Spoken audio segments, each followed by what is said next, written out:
ये जाति में जन्म पाछो ले ने नारायण ये गुजर जाति में जन्म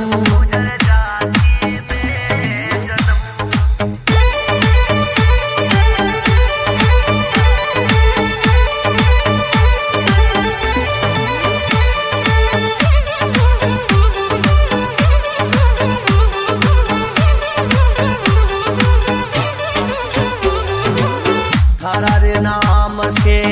परमेश्वर गुजरबाया में दम वो नारायण गुजरबाया में दम देव से नामे डंको बाजे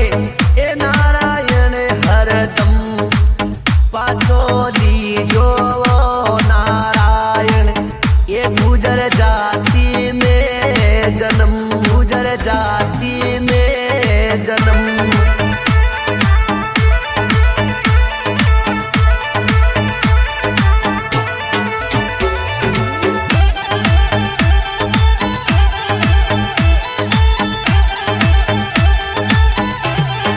अरे गाया रे बेश्या गणी रे गुजरा के भगती में छे मन वो नारायण भगती में छे मन।